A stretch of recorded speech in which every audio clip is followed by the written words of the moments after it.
Hello, it's me again. I went thrift shopping when Archer went for his daily walk. It's getting real warm, so I wanted to get him walked him back home before it got too hot. It's supposed to be 91 degrees today, plus the humidity, then the heat index. It'll probably feel like it's over 100 out there, so we got home pretty quick.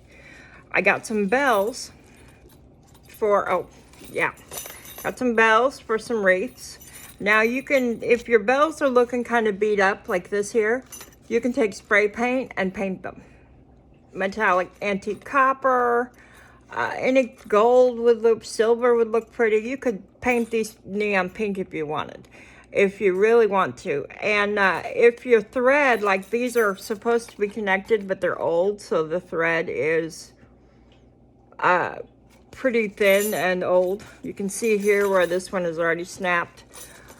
That can be repaired, or you can use those ornament hooks, you can use embroidery floss, you can use a myriad of things to fix that with. And so that's going to go on a wreath eventually. This is a clothes haul, so if you're not interested in that, that's fine. I went to take some more clothes up there because I still had a few 16s left pants wise that were too big and too big to even wear as sloppy clothes. If you know what I mean by sloppy clothes, you're around the house clothes that are a little bulky and big. So I gave those back, returned those, let someone else, because they were still in good shape. And I did buy myself a couple of pieces that are bigger, but I like the bigger shirts because I have a lot of loose skin.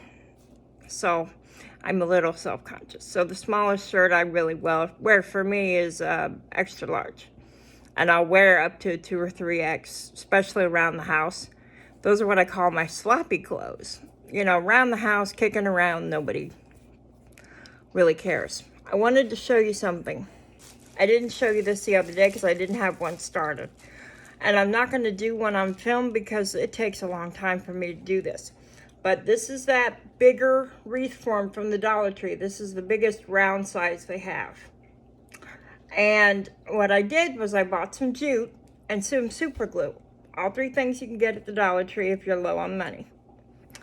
When you wind it, first thing you want to do when you get started is glue the beginning piece to the wreath form and then wrap over it so it's double secured on the form. And then every so often when you're wrapping, stop and add a little bit of super glue. This is not sponsored, but here's what I've been using. And then let glue the jute, the jute to itself. So you'll add a little bit of glue right there on the twine itself and then wrap it again so that the next piece next to it is glued to it. The reason why you do that, and it's glued here about midway, so that would be about here and then about down here, because I started this last night before bed. See how big this wreath is? I'm not going to be able to finish it in one sitting. My hands just won't do that. So I glue it so that you can put it down. If I drop it with it glued like that, it's not going to unravel. And keep a tight tension on the twine when you're wrapping it. And a good way to do that is pull it tight, wrap it around, and then hold it with your finger at the top when you're getting ready to wrap it over again. So you're keeping tight tension the whole time you're wrapping it. See? Because if you loosen it, see how that looks different? Tight, loose. Tight, loose. So it's going to look better if you keep it tight. Now the reason why I'm wrapping these is some of the flowers I want to use on this particular wreath are smaller. So I will put glue on the back of the flower and put it through the stem of it through the jute. That way I can use smaller flowers, smaller lights on a bigger wreath, and they won't fall through the wreath form. If you only have bigger, you don't really have to do that. Or if you want to do like a bell wreath, but I like to wrap. Actually, honestly, I hate wrapping wreath forms, but it makes it easier to make the wreath if you wrap it with jute, or you can wrap it with ribbon or whatever. I've got a pumpkin wreath form I'm going to wrap with shiny sparkly orange ribbon. I've never done the pumpkin wreath form before, so that's going to be a let's see what happens type of thing. And if you're making a bow, when you get the sides of the bow, you know how they like to puff them out? If you need to, take little pieces of tulle and shove in there and kind of glue that in there, and it will give the bow shape. I hate making bows too, but that's your craft tip.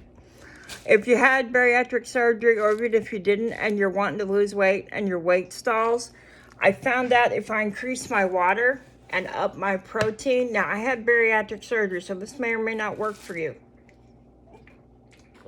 Excuse me, sorry. If you increase your water and up your protein a little bit, your weight will keep going.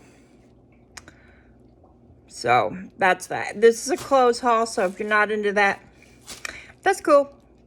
Let's get started. I didn't get a lot. I did get some things off the free table. Got some tulle off the free table, a big bag of yarn, and a frame. My friend Ann keeps the frames, and then when one of us that does art needs a frame, Ann just pulls them out of her storage area and we use them. Ann and my friend Maxine both do that. They store frames for the art groups, and there's 2 art groups. So anytime we find a free frame, we usually grab it and put it in the stores. And I got Ann a shirt in here too. I love lace, and I like blue.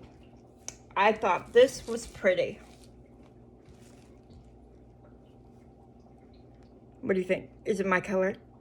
But it's kind of longer in the front than it is in the back, so the lace will show. And I thought this would be really pretty with a plain colored pair of pants, a khaki pair of culottes, whatever. So I liked that. I love getting these silky nightgowns. They're old. My mom, she calls them old lady nightgowns. I like those in the summer. I like those year round. I got a few dresses because I like to wear dresses in the summer to keep me cooler. And in the winter, all I got to do is put a long sleeve under something like this. This is plain brown. But at the bottom, this is what drew it to me. Look at that. Isn't that cute? And that's all around the bottom of the dress. I thought that was so cute. Now this is a little bigger, but I'm using it for a at-home dress. Unless my sister wants it, then it'll go to her. But I like my bigger clothes, 2, 3X, for around the house when I don't want to dress up to go out. This next one is, I just thought it was pretty, and it's a smaller size. This is medium, I think. But I thought it would be good for like an Easter outfit, or there's the skirt. And y'all know, if you've seen me before, that I don't like too short of skirts. It's a 16. The jacket's a 16. The skirt's a little smaller than that. And then this is the jacket, the shirt that goes with it. So I thought that'd be pretty and lightweight and cool, nice for church. This is for Ann. It says it's a large, but if you're like me, when you buy clothes, sometimes they say large, but they're not. It looks like a very small large. Is that an oxymoron? But this is for Ann. Like I said, it looks like a very small large. It's really lightweight, so she won't get overheated when she's out in the heat going back and forth to chemo, which is what I was thinking. I got it so that it scoops at the top, so that if they put in a port for the chemo, she doesn't have to get undressed, which might be embarrassing for her. So I got this. Maybe she could use it when they put the port in for her chemo. Now, this is a little shorter than I like, but I thought it was adorable, so I thought, if nothing else, I'll wear it around the house. Look at that. I love details like that. I thought it was really cute.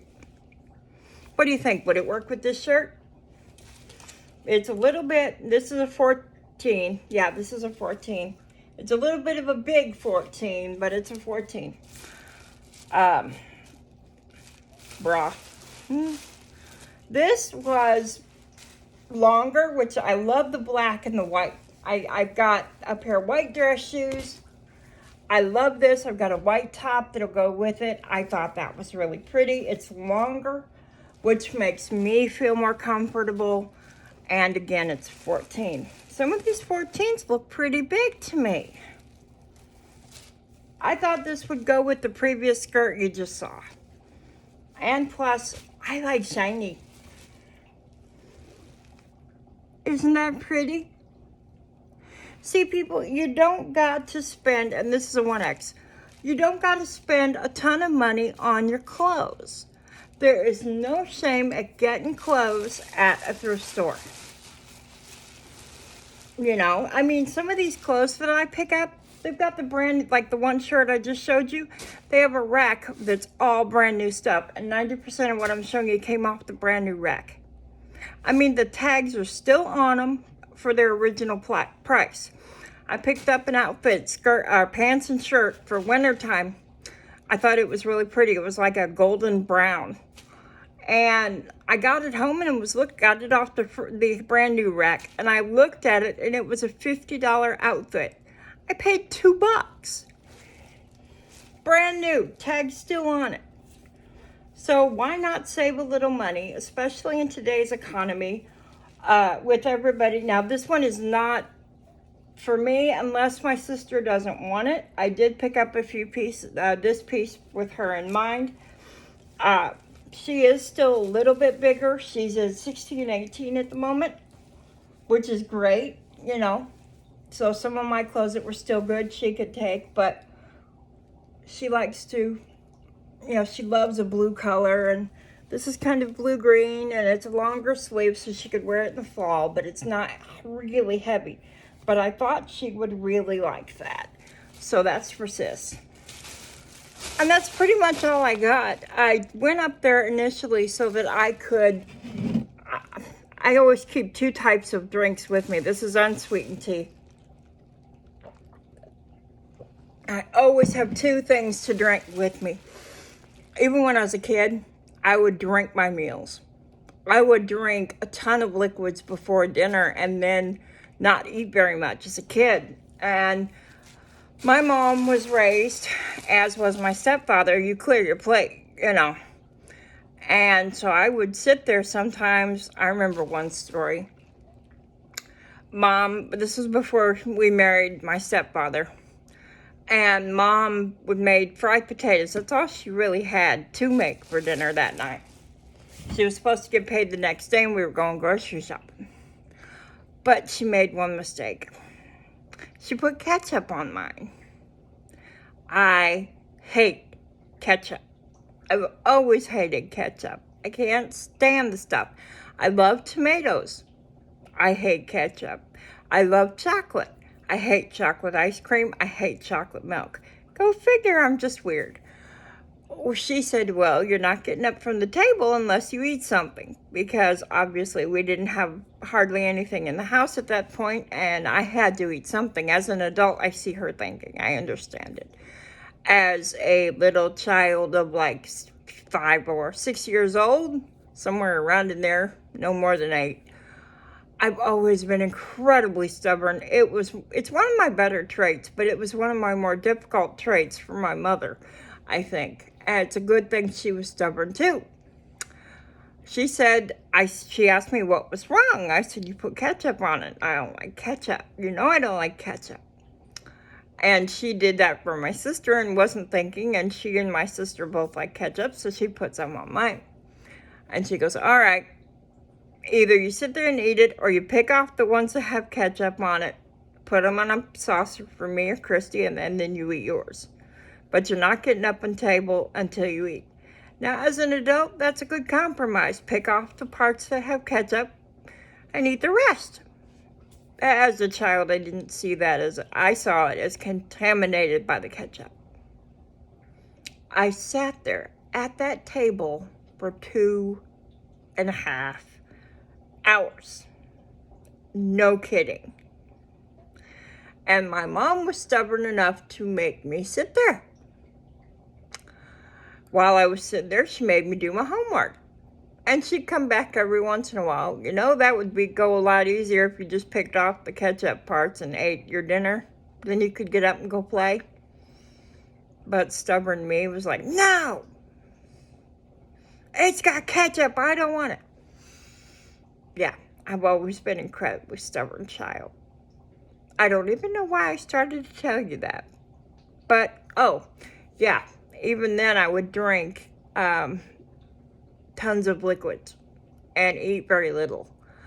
And that's why I was always the first or the last to leave the tables, because I would stall by drinking more fluids and then not eating. I used to hate to eat when I was a kid at first, especially when Mom fixed the liver. I can't stand that stuff. So I would sit there if it was something that I didn't want to eat for some reason or another. And my sister didn't like liver either.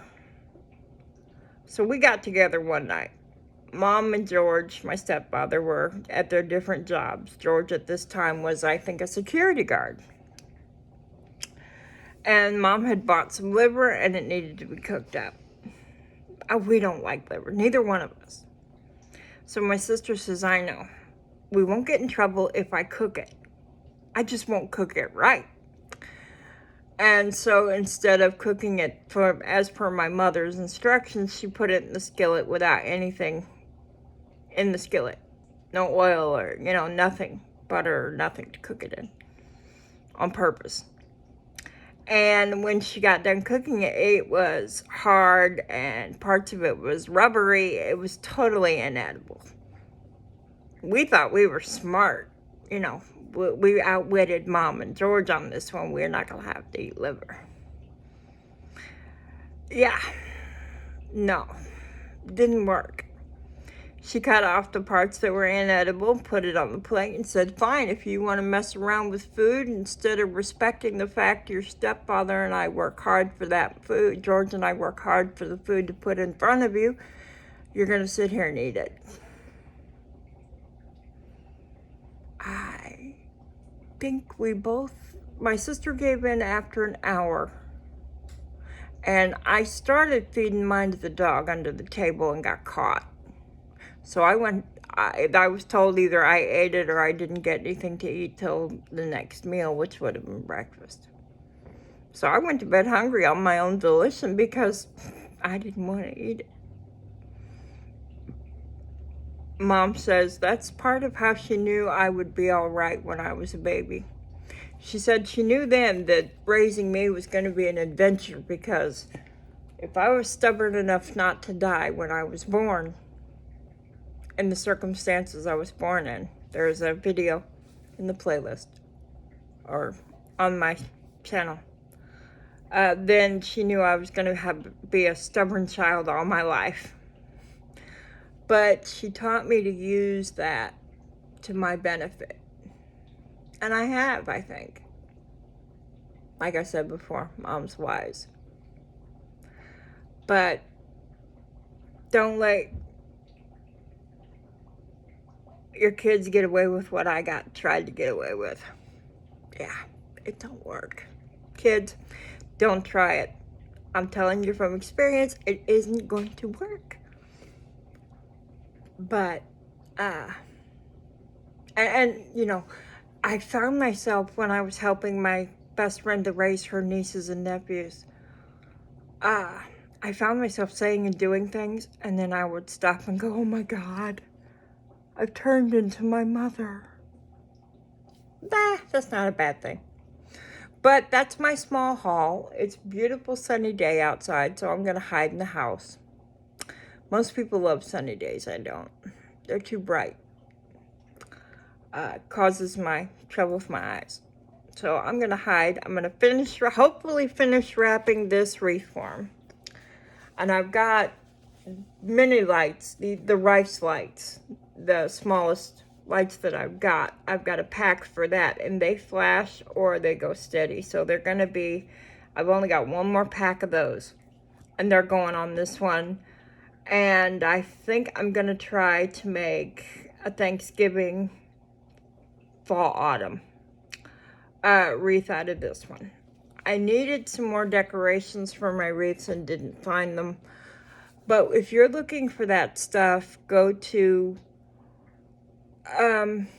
like Dollhouse Miniatures. You can take apart some of those. You can take apart a wreath that's old and tattered or whatever. You can take that apart and reuse some of the pieces. You can use, I've seen people use plastic fruit.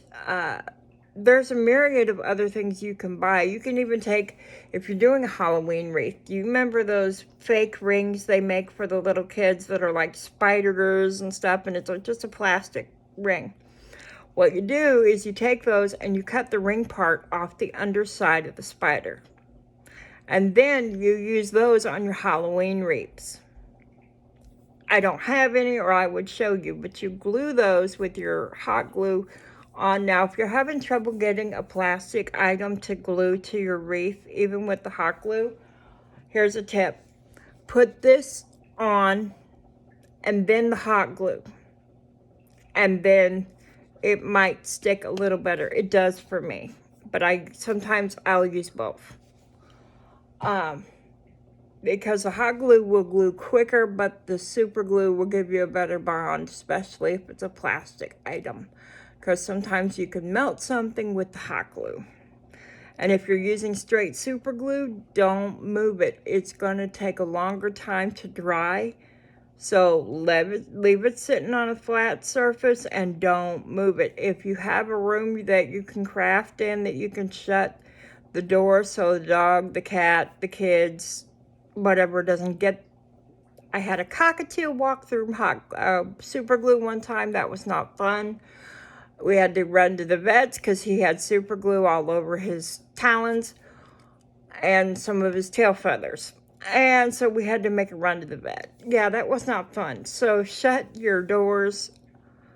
Don't, or if you can't shut your door, take a tub, those plastic tubs you can get, depending on the size of your work. If you just need to cover a section, take that tub. You can take the little ones for this and put it upside down on top of your section of your work you want covered, and then put like a book or something on top of that. Now, if you want to cover the whole project, get a little bit bigger tub. And the plastic ones are really great for this because if they get glue on them, you can just pop it right off once it dries. And take the lid off and flip it, and then put a book on it, and it's going to be able to keep your stuff safe if you have no other way to shut a door or block it off. A few tips. I hope y'all have a good day. Bye.